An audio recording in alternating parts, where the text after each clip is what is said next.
All righty. So at least we'll have one person watching. All righty. So, and we're live. Hopefully we'll have more than one person watching. Hi, everybody. Welcome to this month's February's Ask Lee Anything with Real Mushrooms. My name is Joni Camlet, and I'm the director of the pet and the practitioner departments for Real Mushrooms. And I'm super excited to be here because, gosh, Lee, we've known each other forever. It seems like I was counting. Long time, yeah. 14 years now. For those of y'all that don't know, Lee and I, gosh, we're in our third incarnation of working together. We started, I first met you, Lee, back in 2011.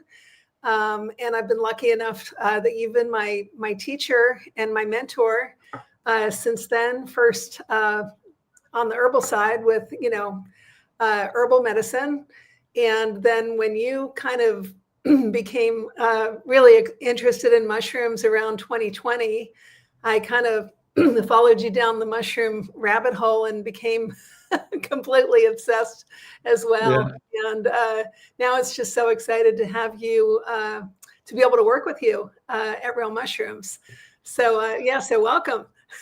Yeah, looking forward to it. Yeah. Yeah, we're gonna have some fun tonight. And as I say, you're like I say it all the time. You're like my brother from another mother, and now we're starting to look alike. Now that I got my haircut, we're starting to look alike. Although I think I'm a little more handsome than you, but keep working on it, Lee. You haven't got as good a T-shirt on as me today, though. You don't. You know what? You don't. You got your cordyceps shirt, but I'm representing. I got my Real Mushrooms T-shirt on, which is, I love my Real Mushrooms T-shirts. But yeah, you've got so many different mushroom shirts. Like, do you have like one for every day of the year? Not yet, but I'm working on it. You will soon enough. And so tonight's topic is very pertinent. It's February. February is, people think of Valentine's Day. So we were thinking, love and heart health. And so we're going to be talking about the cardiovascular system, things related to the heart when it comes to mushrooms. And I'm also hoping that we can kind of delve also maybe into the emotional side of, matters of the heart and how that, certain mushrooms that can help with mood and stuff like that. But and, just to kind of get us rolling, can you talk a little bit of, just kind of start us off by talking about the heart? I mean, it's I guess our heart and our brain are, without a heart, they're our most important organs, would you say? Yeah, well, everything's important. You can't do without, bits and pieces. But certainly the heart is very central. Before I get going, though, I should say up front that the information that we're discussing today hasn't been evaluated by the FDA, and the content that Joni and I are, elaborating on and discussing is really just for educational purposes. It's not intended to diagnose or treat or cure or prevent any particular disease. So having said that, when we use the word heart in a clinical setting, we're very often referring to the whole cardiovascular system, which is the heart, the arteries, the veins, and then the very small capillaries that join the arteries and the veins together. So you've got this kind of network of a system, and clearly we need to circulate blood to deliver oxygen and nutrients, remove waste, from the system. And because the actual blood is such an integral part, of that process, and the blood is so affected by many of the things that we do in our daily life. So every time we eat something, all of those nutrients go into our bloodstream. So if there's imbalances, if there's excessive, components like excessive sugar or salt or excessive fat, then that can have,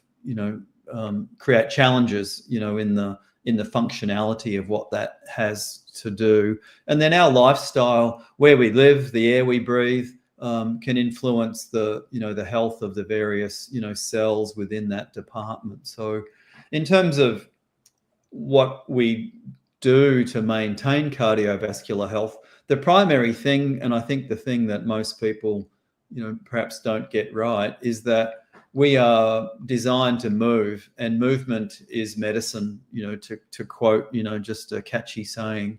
And it's the movement of the blood within the cardiovascular system, which in large part helps to keep the linings healthy, which helps to keep the overall system healthy. So, and then that exercises the heart, keeps the heart healthy, keeps the circulation healthy. So, there's lots of dietary things that we can do to maintain our heart outside of, and our cardiovascular system outside of exercise.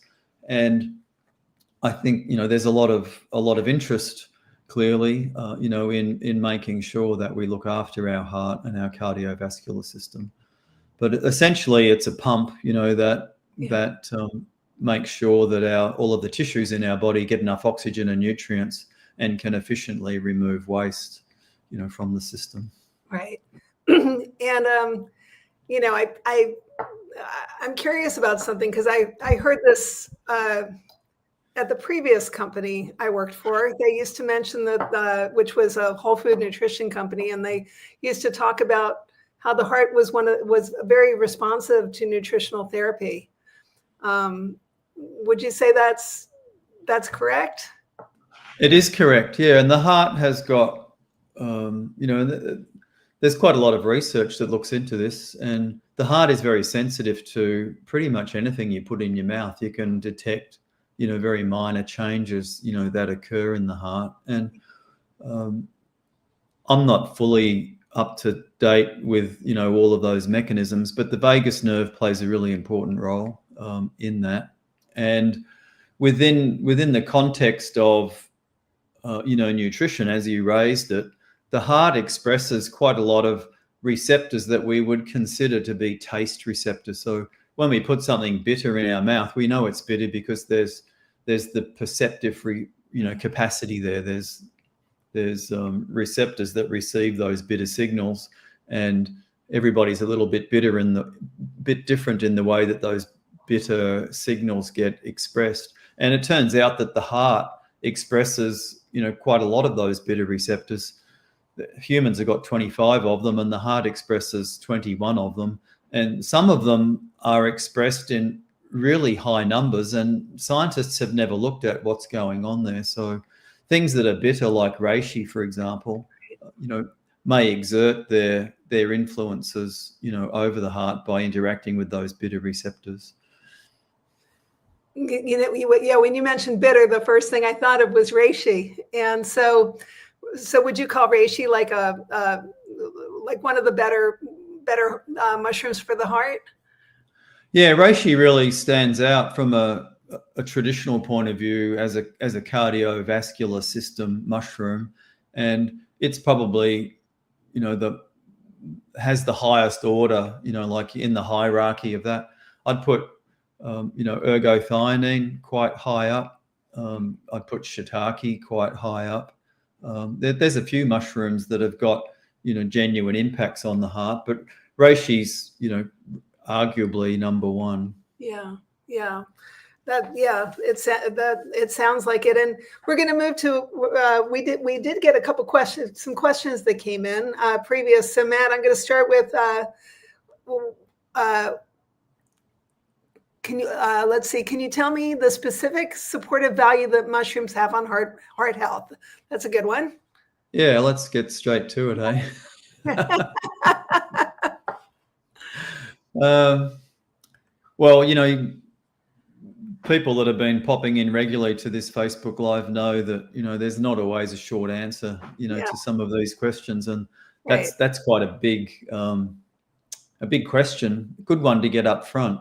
So let's just, not necessarily in order of importance, but just as I kind of, recall them. So when we talk about cardiovascular system health, and this possibly isn't directly on the heart, but everybody immediately thinks of cholesterol as the primary, kind of light bulb that goes off when you hear those kind of words. So cholesterol is necessary in the bloodstream to move around lipids that aren't soluble in the blood, which is a water base. There's a number of mushrooms which have an impact on healthy cholesterol levels. So, there's clinical trials to show that if you consume mushrooms on a regular basis, it can help regulate, the normal healthy balance of your cholesterol. So there's triglycerides, and often they can be a little bit high within the normal reference range, and mushrooms can lower them. And then LDL cholesterol, can be sometimes high in that normal reference range. Mushrooms, when you do them regularly, can lower that. And then there's HDL cholesterol, which is considered to be the good cholesterol, and that can be increased.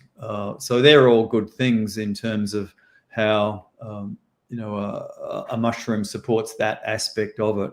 But when those cholesterol particles, LDL, HDL, and all of the variants of that, if they're challenged, oxidatively, they can be altered, and it's when they're altered that they can, exert, more health challenges over the cardiovascular system.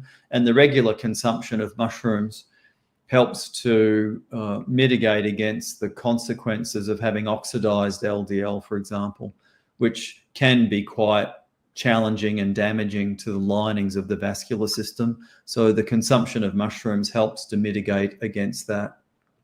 Would Five Defenders be a good mushroom blend we did have somebody that wrote in a question about wanting to know what mushrooms would be good to support healthy cholesterol levels, and they're taking Five Defenders and a little bit of extra turkey tail. Is that that would be an ideal start. And then if someone has an eye on their cholesterol levels and they want to manage them, I would recommend taking supplements like that one, and we'll talk about a couple of other ones. Yeah. So I'd recommend maybe a bit more reishi to top up that with the Five Defenders. But eating mushrooms on a regular basis is an important additional strategy as well. So eat as many shiitake and oyster mushrooms as you can in a week, and that will help as well. Okay. So if we look then at the various structures, so the lining of the vascular system. So there's a lining that's called the endothelial lining, and they're individual cells that are very thin, and they line the arteries, they line the veins, they become the capillaries, and they also line the heart. They've got a different name in the heart. So those cells experience the brunt of all of the challenges that we provide in terms of the health of the blood. And mushrooms like reishi have got triterpenes in them, and those triterpenes have been shown to be very supportive of the health of those endothelial cells. And the health of the endothelial cells is a very significant factor in maintaining a healthy cardiovascular system across the course of your lifespan, so that it maintains its optimal health and doesn't experience challenges, as we get older. So reishi on a regular basis, just like I recommend exercise on a regular basis and having a good diet on a regular basis, reishi plays a really important role there. Another important aspect of a mushroom, ergothioneine, and real mushrooms has got ergo plus. There was a study published a number of years ago now, not that long ago, like 2018, I think, or it might have been 2020. So, quite recent. And it looked at a cohort of people over a 20-year period. And they looked at the blood of those people at the beginning and at the end of that period. And I've forgotten the exact number, but there was a lot of people in the study, like 20,000 or something like that. And they looked at the blood at the beginning and at the end, and then they correlated all of the metabolites, and they measured a couple of hundred metabolites in the blood, and then they correlated that with longevity, with cardiovascular mortality and morbidity, to see if there was any correlations with any metabolites in the blood. And the metabolite that had the highest correlation with the best health outcome, so the healthiest cardiovascular systems and the people that lived the longest had the highest levels of ergothioneine in their blood. And then there was an association in terms of quantity. So the less ergothioneine that you had, the less healthy your cardiovascular system was. So ergothioneine plays a really important role in managing how cells deal with stress. And from a cardiovascular point of view, ergothioneine plays a very important role in the production of hydrogen sulfide, which is one of the gaseous hormones that the body uses. So we have nitric oxide, which is noted for its vasodilating properties in the cardiovascular system. And there's also carbon monoxide. So dihydrogen sulfide or hydrogen sulfide, which is otherwise known as rotten egg gas if you've done chemistry at high school. It's a very, very important hormone and regulator of cellular health in the animal body. So all of our animals and us as humans. And the current research is very strongly suggesting that ergothioneine plays a really important role in that. And that helps to maintain cardiovascular tone because it increases the health of mitochondria. And your heart's replete with mitochondria because your heart can never have a rest. You can't just take a break and say, oh, I'm going to switch my heart off for the next couple of hours and give it a break. It's just pumping all the time. So ergothioneine increases mitochondrial health. It increases NAD+, and it increases the hydrogen sulfide, which can act like nitric oxide, so it can be vasodilating. But more importantly, it regulates the health of the cardiac tissues so that they can cope with stress, more effectively. So they're kind of like the highlights. There's a lot of herbs that look after the heart. Like hawthorn is very well studied, and we know that hawthorn affects the contractility of the heart and does certain things. In the mushroom world, we don't have that same level of visibility or research to back it up in humans. Okay. Yeah, we'll move more into herbs later because we have some questions coming in, and I was wondering how long it would take for you. It took about 10 minutes for you to move on to ergo.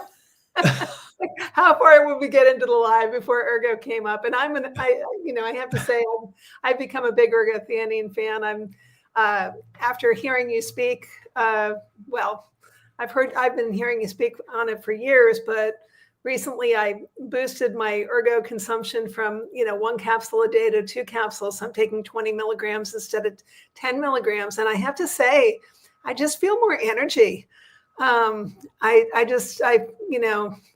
I was feeling really good on the mushrooms already, and I didn't realize that I could kind of go to an even better level. But yeah, well, that's great feedback, Joni. Is like, giving, I'm back in the gym and that's really the only thing I've changed. So yay, go ergo. I want to move to Bald Knob Farmstead because going back to Reishi, he says, I just started growing Reishi. What is your opinion on mycelium supplements versus fruiting bodies? So I thought we could chat about that a little bit, just to let people know, we're talking about heart health, but this is an opportunity. You can ask Lee anything. So, yeah, that's a great question. Yeah. And let me answer it this way. If you looked at a plant, you wouldn't get confused. So if you're looking at an apple tree, you wouldn't get confused and eat the roots of that tree, and mistake them for the apple. So just from a nutritional point of view and a food-based point of view, we wouldn't make that mistake. If we take a step more into the practitioner realm, as a herbalist, the various parts of plants have got different therapeutic properties based on the different chemistry. So the chemistry of the apple fruit is different to the chemistry of the leaf. And, switching plants now, if you dandelion is a well-known, folkloric medicine and been used for thousands of years. The roots of dandelion have got particular chemistry that looks after and helps the liver quite significantly, but the leaves and the flowers, if you make a preparation from those, they have diuretic effects. So they help remove excess water from the body. And the chemistry of those two different parts of the plant are entirely different. So using that as a framework, if we now think about the fungus, which is the singular of the fungal, so we've got different kingdoms. So the kingdom Plantae has got plants in it. The kingdom Animalia has got animals in it. The kingdom Fungi has got fungi in it. So when we think about a fungi, almost everybody makes the mistake of thinking that a fungus is the mushroom that we see. And the mushroom is not the whole organism. It's only the fruiting body. It's only the reproductive structure of that part. So it's a weakness in our understanding of the biological world that allows us to get tricked into making false comparisons. So when we're thinking about the mycelium, that is the major part of the organism. If we're to use a plant analogy, it's the vegetative body of the organism. And the mycelium, we rarely see it. It's embedded in the substrate within which it's feeding. So it might be in the soil, it might be in the leaf litter, it might be on an insect if it's cordyceps, it might be within a living or a dead tree, depending on the type of fungus it is. So you've asked about reishi, and reishi lives on dead wood. So you don't ever see the mycelium much, but you see the reproductive structures that mycelium produces. So when we're thinking about using a fungus as a medicine and thinking about the functional aspects of it, the chemistry of the mycelium is entirely different to the chemistry of the fruiting body. And the tradition from which we draw on when we use mushrooms in a therapeutic setting is all based on the use of the reproductive structures, the mushrooms or the fruiting bodies. Scientists in the 70s started thinking, well, if there's something in these fruiting bodies, maybe it's also in the mycelium. Let's grow the mycelium in a liquid culture, and we might be able to extract particular beta-glucans or chemicals out of them and turn them into drugs and make $1 squillion. So there's a whole industry around making mycelium extracts and focusing on very particular beta-glucans or chemicals. So in the case of lion's mane, you can get erinacine A out of mycelium. So if we use fruiting body or mycelium, or if we use mushroom and mycelium, and we understand the chemistry, then I haven't got a problem with that. And I would use a mycelium product, if there's the evidence to back up that, what I'm using it for. Using reishi as the example, the mycelium doesn't make any triterpenes. The mycelium doesn't need them. It's the fruiting body or the mushroom that needs the triterpenes because they act as a deterrent for animals that graze on them. Reishi smells really delicious, if you're an animal. And then if you go to bite it, the animal would think, oh, crikey, that tastes terrible. Might smell good, but I'm not going to eat it. So the bitter molecules play a really important role biologically in that part of the organism, and they're not needed in the mycelium. So if you're using mycelium from reishi, you're not using authentic reishi, because what drives the traditional knowledge around reishi is in large part due to the triterpenes as well as the beta-glucans. So that's the first kind of part of the answer. The second part of this answer is that the mycelium fermented grain industry has come along, and I'm not against innovation at all. And innovation drives traditions, and it's how we grow and it's how we prosper. But when an innovative idea comes into a tradition, like mycelium fermented grain, it needs to be proven that there's clinical value to it. And that needs to be proven via understanding what's the chemistry in that product that drives this perceived improvement in the therapy that you would get by using that over the traditional part, which in this case, we're talking about the mushroom. So the mycelium fermented grain has got totally different chemistry to the fruiting body or the mycelium. people misunderstand that mycelium fermented grain is about 90% fermented grain and only 10% mycelium. So it's a very low dose of mycelium. So if it's anything's coming from the mycelium, it's no different to the liquid culture mycelium, but it's 10 times less than if they use the pure thing. And none of these companies that sell these products have ever demonstrated what the active constituents are in these products that drive the efficacy. So I haven't got a problem with mycelium, but the evidence of the innovation around selling mycelium fermented grain, the motivation seems to be purely about making money. There isn't any advantage over the traditional practice of using the fruiting body or the modern scientific understanding of using the pure mycelium.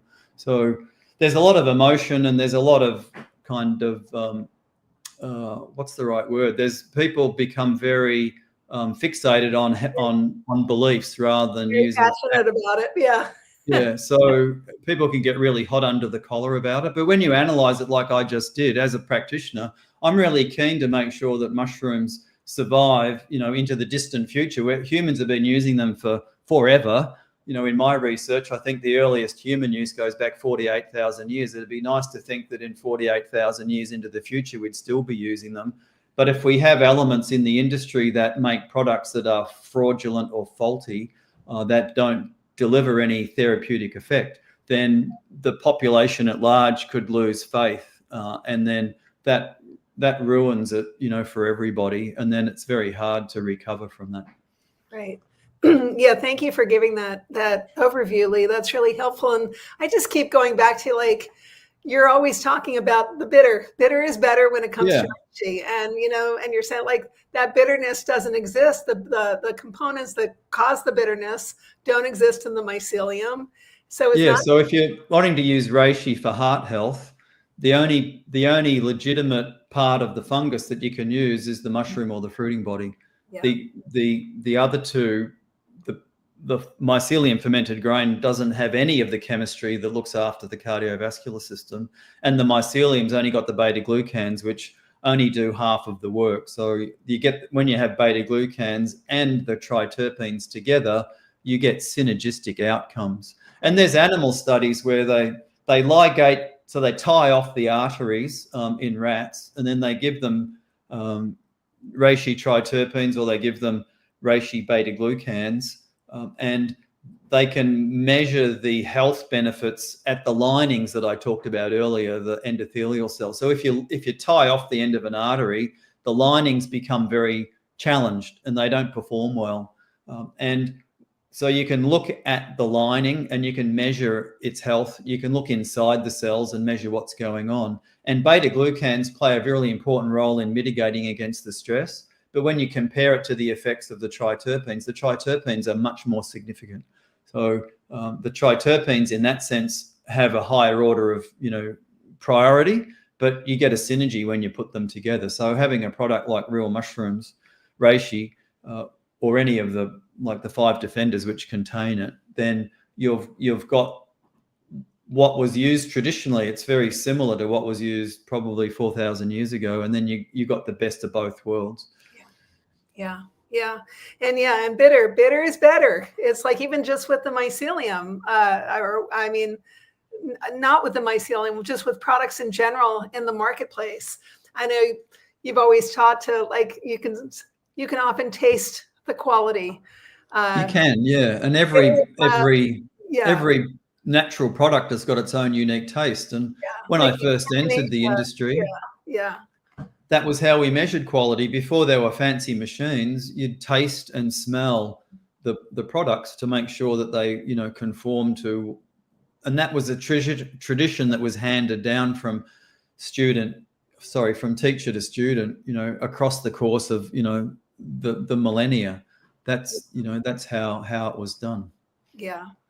I just remember going back to, like, learning about echinacea before kind of moving on into mushrooms, and how the echinacea, if it didn't tingle your tongue, then it wasn't good echinacea. It's the same thing if the reishi doesn't make you like screw up your face because it's just so darn bitter. Yeah. Whack you in the face bitter. Whack you in the face bitter. You should probably be questioning, like, is this a good reishi product that I'm using? Yeah, no, absolutely. I want to ask you a question about blood pressure, because when we moving back to the heart, when we talk about the heart, there's high blood pressure, there's low blood pressure. Can you talk about the importance of good blood pressure and which mushrooms might be supportive for blood pressure? Sure. And I can talk about blood pressure when it's within, like the normal guidelines. Yes. So when the heart beats, it forces blood into the arteries, and that creates a pressure wave, which increases the pressure. So that's the big number when you have your blood pressure taken. It's the systolic blood pressure. And then in between, when your heart beats, so it goes boom, boom, boom, boom. When you measure it between the beats, so there's not actually any force from the heart pushing on the blood, that's the diastolic blood pressure. So that just measures the kind of the background or the ambient. And it's a combination of those two numbers that give an indication of, the health in that system. And the health of that system is quite complex, and it's to do with the elastic nature of the artery. So arteries expand when they receive the blood coming out of the heart, and that pressure wave flows, all the way down all of the arteries. And there's smooth muscle in our arteries that compensate for that. So if that's not functioning properly, then that can affect blood pressure. But blood pressure is affected by lots of things, and the lining of the blood vessels is a very important player in the local capacity of vasoconstriction and vasodilation. It is really quite a wickedly complex topic. If you have too much salt in your blood, then the blood will bring more water in to compensate for the saltiness, and then that increases the amount of volume, and then that increases the pressure. So you get high blood pressure from that point of view. So mushrooms have got particular skills in terms of regulating particular apparatus within the cardiovascular system, and that's how they regulate blood pressure. So in terms of the way that mushrooms do it, I think the most impactful way is similar to what I've already been saying earlier on in the show, and that is that the health of the endothelial cells plays a really important role in the amount of vasoconstriction and the amount of vasodilation that goes on. So the triterpenes from reishi have an influence on that. There's ergothioneine has a role on that because it's to do with the health of the endothelial cells and their ability to produce nitric oxide. And then there's one scientific paper that looks at the production of hydrogen sulfide from the consumption of mushrooms, and it highlighted that shiitake and reishi had great capacity to produce hydrogen sulfide. And from a herbal point of view, garlic is a herb that's noted as a very powerful cardiovascular herb, and it exerts its benefits in large part by producing hydrogen sulfide in the blood.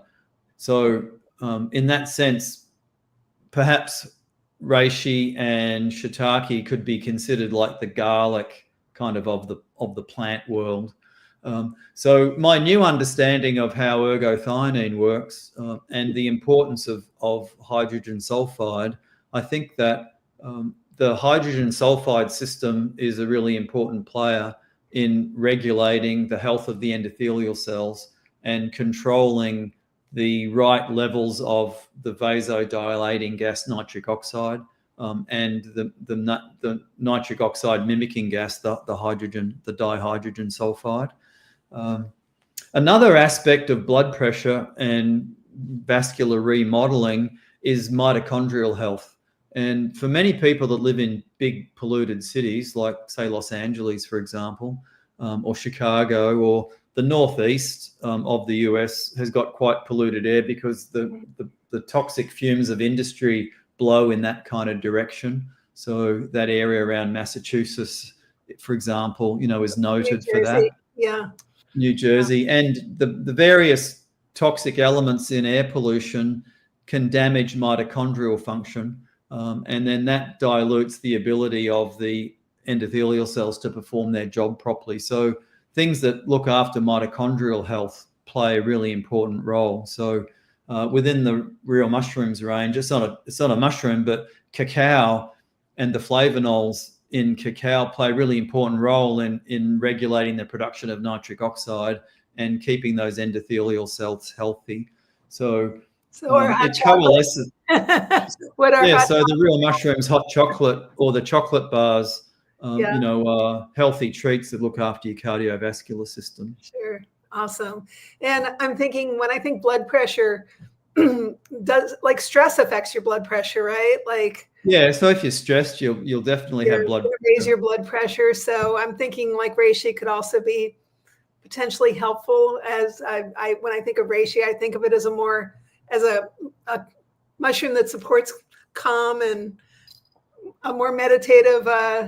Yeah, that's true. Although in the overall scheme of things, from a practitioner point of view, if you're wanting to rank the preparations that have that ability, reishi is quite low on that scale compared to herbs, which would be much more highly significant. So the role of reishi is not in this sense, it's not as an intervention. It's a daily wellness strategy that you do across the course of your life. And then all of those little things add up. So that little bit of relaxation that you get from it, the significant endothelial support, and then the other things that go on mean that across the course of your life, it's not that you could do it for 3 months and solve a problem. You can do it for 3 months and see numbers shift. But if you want to, live longer and have a healthy cardiovascular system, it's the sort of thing that you would do a long time. And with the blood pressure, if you've got blood pressure that requires your heart to beat, more forcefully over the course of your life, then it actually puts challenge on your heart. And a herb like hawthorn doesn't necessarily lower blood pressure much, just a little bit, but it protects the heart against the excessive work that it has to do. And I think that reishi probably plays a role in just making sure that the heart is functioning optimally and managing the stresses and strains that it has to kind of survive under. But the human clinical trial data on reishi in that area is not as well developed as it is with a herb like hawthorn. But I view it in that same kind of way. So it's cardioprotective in that kind of setting. Right. Interesting. And I'm actually going to address one of Bindi Boxer's comments, mentioning how it's hard to find fresh organic mushrooms and they are expensive if found. And so Bindi Boxer relies on real mushroom supplements. I just wanted to call that out because you don't have to buy expensive mushrooms, right, Lee? Even when we're talking about ergothioneine and even, I know you've said so many times, the humble button mushroom that you can get at any grocery store. But that's true, Joni. And button mushrooms or crimini or portobello, which are all the same species but just variations on that theme, they're very, very healthy for you. And consuming those on a regular basis has all sorts of cardiometabolic significance. And there's clinical trials where people are given pre-prepared meals and they consume 100 grams of white button mushrooms, sometimes daily, which is just a bit silly. No one's going to do that in real life. But in other cases, a couple of times a week. Not even me. The fatigue kicks in quite quickly, if you're doing the same thing every day. So I tell people that, like a pound of fresh mushrooms a week, and it doesn't have to be the fancy ones, just the crimini, the portobello, plays a really important role in cardiometabolic health. And we're talking, about the heart particularly, but in terms of supporting healthy cholesterol levels, supporting healthy blood glucose levels, supporting that amount of button mushrooms gives you enough ergothioneine to look after the endothelial cells, for example. So it's a very significant, therapeutic approach. And those mushrooms are quite cheap. Yeah. I go like, you can go to the Trader Joe's or the Food Lion, like some of these, less expensive stores, and they always have mushrooms and, at reasonable price compared to some of the other vegetables that are, or some of the vegetables that are available, because mushrooms aren't vegetables, of course. But so just wanted to put that out there. And Bindy's also asking, which country or culture eats mushrooms the most? Would you say that's China? Yeah, definitely China, followed closely by Japan. So China is the country in the world that has kind of led the way in terms of mushrooms as a medicine, functional mushrooms, and also dietary mushrooms. And there's a lot of focus in this kind of contemporary situation around honoring the traditions from which we draw our medicinal understandings. This is very highly prevalent, like in the psychedelic community, where there's a lot of discussion about Westerners taking over these rich traditions that come from various countries in South America, for example.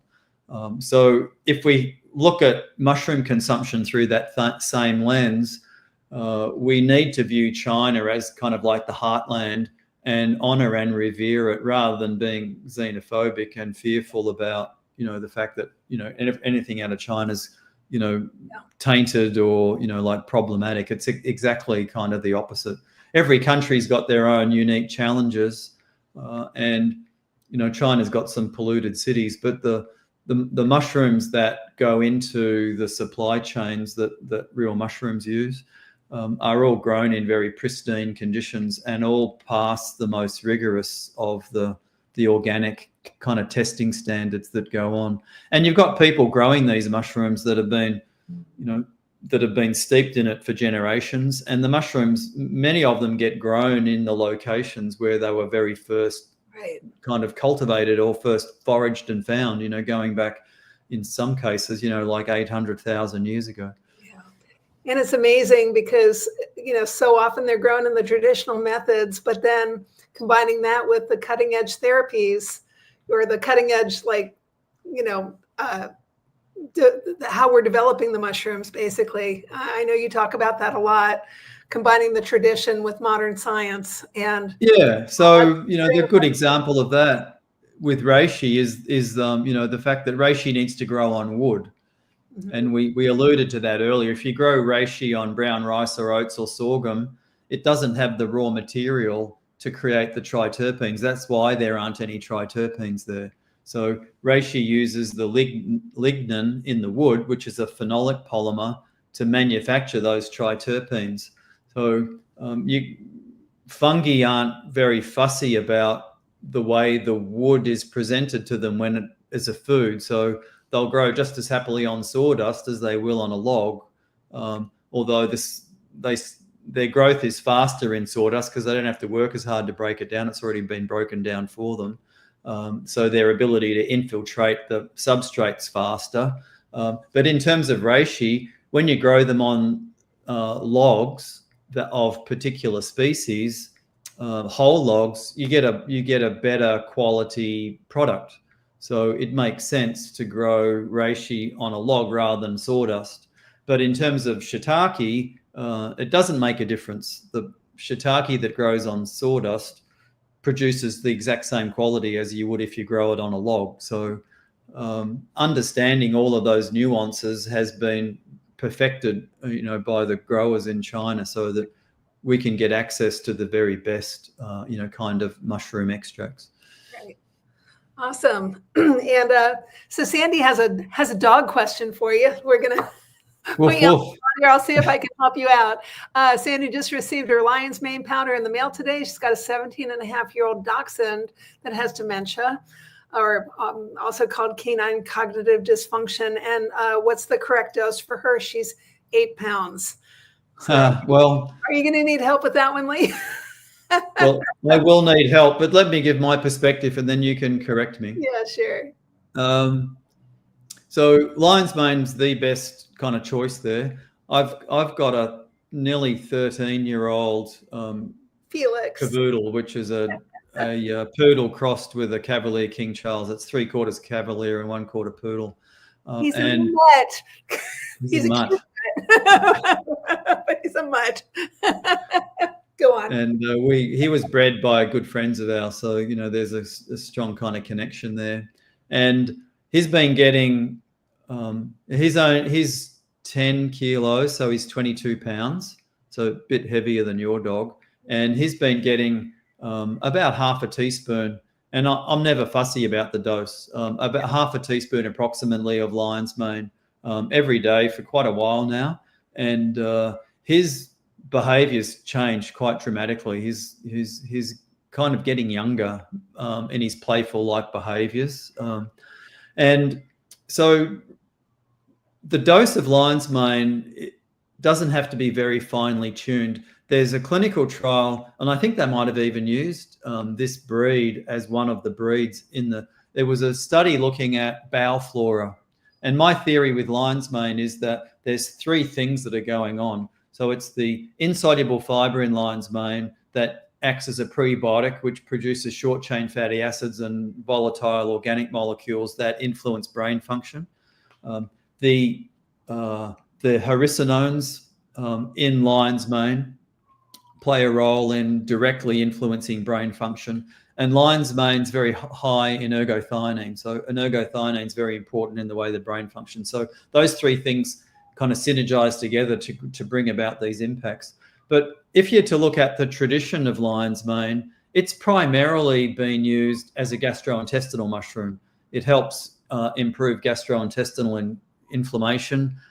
It's a fantastic prebiotic, and it works really well in any kind of inflammatory bowel condition. So that's its primary use before the Western world made it famous for cognitive function. And there's a dog study that gave dogs quite high doses of lion's mane and only lion's mane, and it corrected their dysbiosis, which is a really hard thing to do unless you're using antiseptic herbs to kill off the non-beneficial ones, and then using a prebiotic to upregulate the good ones. So I don't think you can overdose with lion's mane. It becomes what's practical and what's economical. So having given all of that as a background, Joni can give the expert advice on exactly what to do. You did a great job, Lee, and I would never have been able to throw out a clinical study. So kudos to you for throwing out a lion's mane dog study there. But Sandy, what I would tell you is for your dog at 17 and a half years old, I would and what I would tell any pet owner when starting with mushrooms is start very slow, because depending on what you've been feeding your dog, sometimes it can cause GI distress when you add something new to the diet. Some of our more sophisticated pet parents are raw feeding and fresh feeding, and their dogs can handle regular changes to the diet. But in general, you want to start slow. So if you're using our capsules, I'd probably start with not more than an eighth to a quarter of a capsule in the food, just to make sure that there's no stomach upset, and work your way up. But then, like Lee says, there's no dogs can tolerate high doses. The only challenge could be causing diarrhea if you give too much, but you certainly can't overdose. And that's very unlikely to happen with lion's mane. Yeah, exactly. So I think so depending on whether you're giving capsule or powder, work up to a capsule or a half a teaspoon, but do it slow over time, and we hope that you see a difference. Because lion's mane is it's truly my favorite mushroom. Yeah, and that's a really impressive age for your dog. 17 and a half years. You've been doing a lot of things right to get your dog to live that long. Absolutely. So I want to, Matt, do you have another question you want to throw at us? And then I actually have some surprise questions I'm going to throw at Lee related to like Valentine's Day type heart stuff.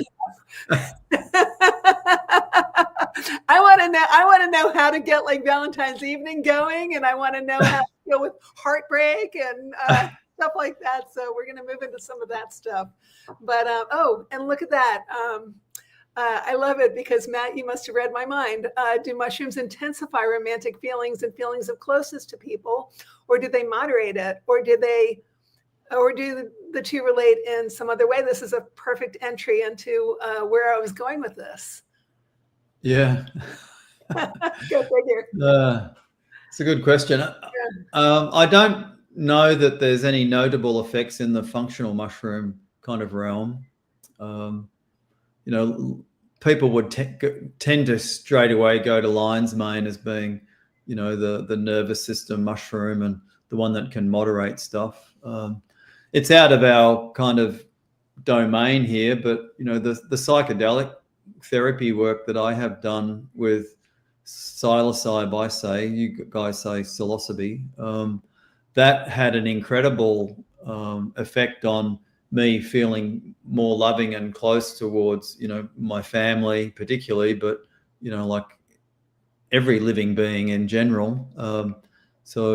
That was a very significant experience for me that continues to live on in me.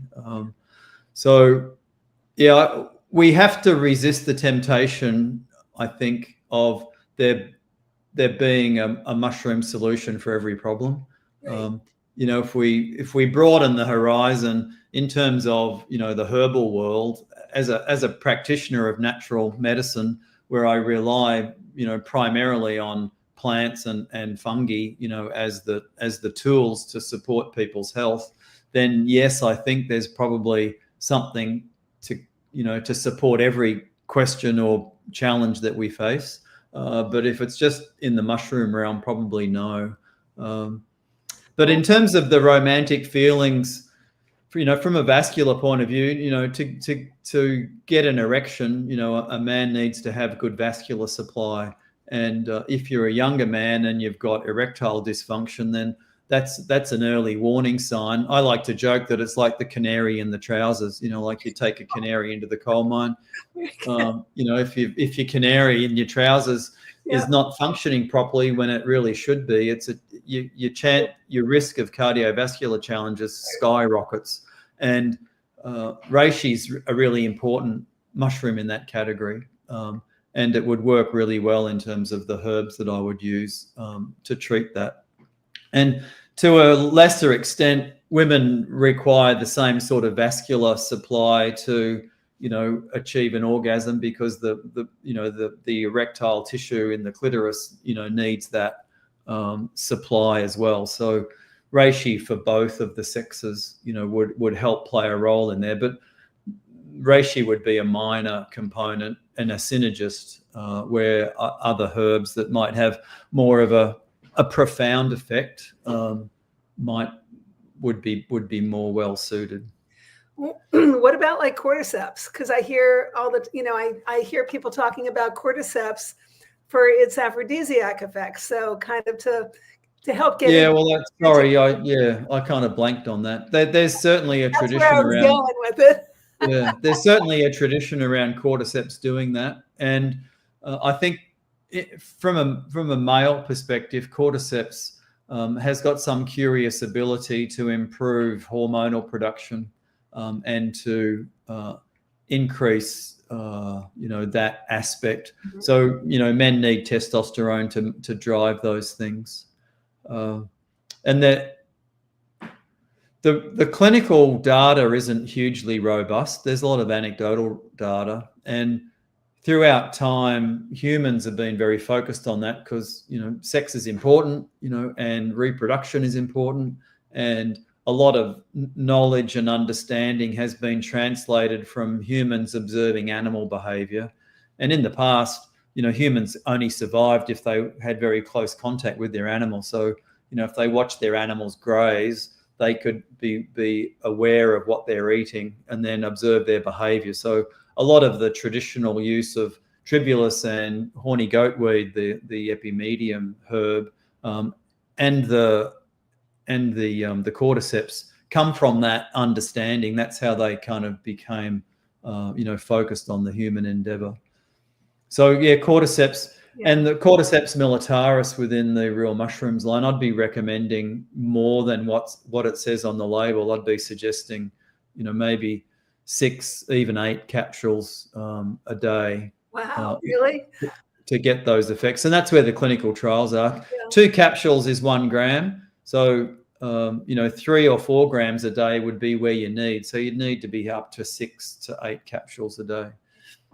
Okay, interesting. Because I, without going into too much detail, I did have that experience with cordyceps, but on a very low dose. I don't know if you remember. And everybody's different. So, like, Lee, is there something with cordyceps? Because I've been living in a kind of in a meditative and more of a meditative environment, and I noticed when I started taking cordyceps that. I was just a little bit more unsettled in that area. And that's the challenge when dealing with the public as we are. When I'm, because I've had many years dealing with practitioners where there's, there's a formal education around, this stuff. So one of the big challenges is that there's different levels of sensitivity right throughout the population. Right.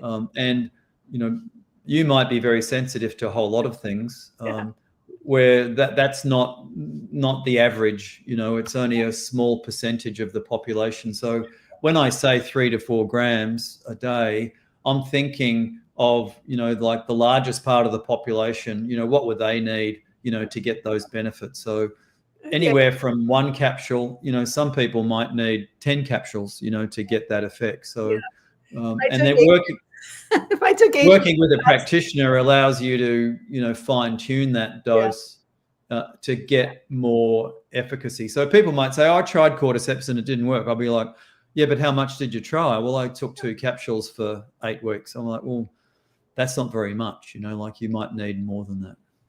Okay. Yeah. I was just, if I took 8 to 10 capsules, I don't think I'd sleep for a month, first of all. And then individual experiences can sometimes drive the main agenda, and we just have to be wary of how that we represent that. 2 capsules of cordyceps long term for your general health is a good dose. You can measure immunological changes just on 1 gram a day with Cordyceps militaris. So I'm not saying that 1 gram is not enough. I'm in the context of improving sexual performance and heightening arousal and all that sort of stuff. I think a higher dose has more relevance. Got it.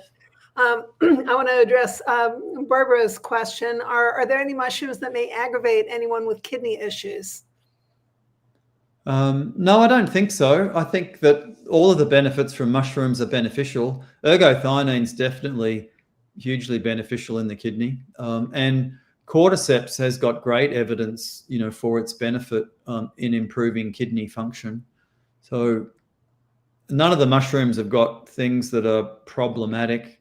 The only thing that might be a theoretical concern is the oxalates in chaga. Right. If you're sensitive to oxalates, if you don't metabolize them well, break them down in your gut, then too much of those can create kidney stones, for example.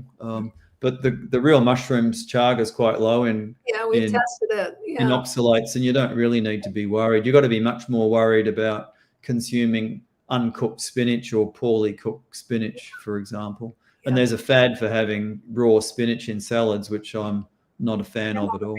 Just like you're not a fan of raw shiitake in salads. No, never do that. Polymathing has a interesting follow-up about the connection. Is it plausible that the fungal melanin also increases connection with other humans and life? That's their theory. Like, for instance, chaga.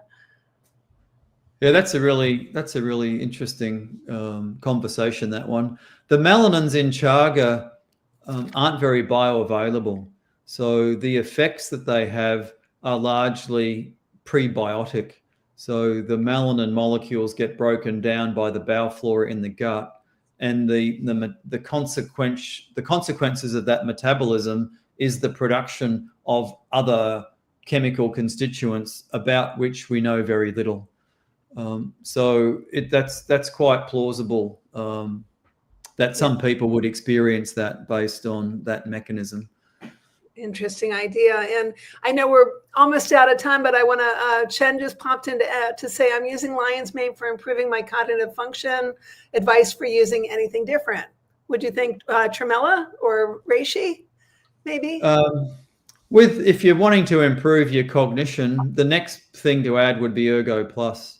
So yeah, of course. I would possibly recommend, like 2 capsules a day, to support that. Awesome. Can you believe that our hour is up already, Lee? That really? Wow, so quickly. I know. It went by so fast. And first of all, I can't wait till next month. I want to thank everybody for showing up and listening. And Matt Oliphant, who's in the back, our awesome Matt, who is helping us out and plugging the questions in. We miss you out here. So thank you for all of that. And Lee, on the subject of Valentine's Day, what are you doing? So Lee's lovely wife, Rosie, how long have you been married? Like 37, 38 years. 38 years. That's amazing. Yeah. So I want to wish you both a happy Valentine's Day. Please give Rosie my love and your family. And any last thing you want to say before we well, happy Valentine's Day, everybody. Yeah. I'm not a big kind of Valentine's Day fan. It's more of a commercial exercise, in my opinion, to sell chocolates and cards and red roses. You can see some red roses in the background, but it's an ideal opportunity to genuinely express, your gratitude and, to your loved ones and recapitulate, the lives that you've had together and all that stuff. So I am a big fan of that. Yeah. I think my parting advice is always, mushrooms aren't an option in our modern, contemporary world. We need to view them as a third food group.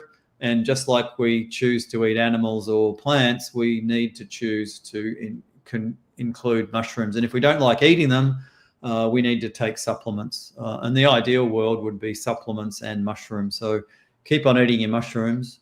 Keep on asking the questions. There's a lot to talk about. And I'll really look forward to hanging out with you next month, Joni. Do we know what the topic is yet? I don't know. We forgot to ask Matt. So I don't know if you know the topic, Matt. If you know it, type it in the chat. But otherwise, it's going to be a total surprise. But one of my favorite things about these, because I do the live Q&A with Rob over on the pet side once a month with Dr. Rob Silver. I always love the questions that come in that have nothing that aren't related at all to the topic. Sometimes that makes the best conversations, and I love that it puts you on the spot, Lee. Yeah, being put on the spots can be uncomfortable at times, but I love it. I like making you uncomfortable. I like it when you squirm just a little bit because you're so damn smart. and I honestly, a lot of the time I don't even understand half of what you're talking about.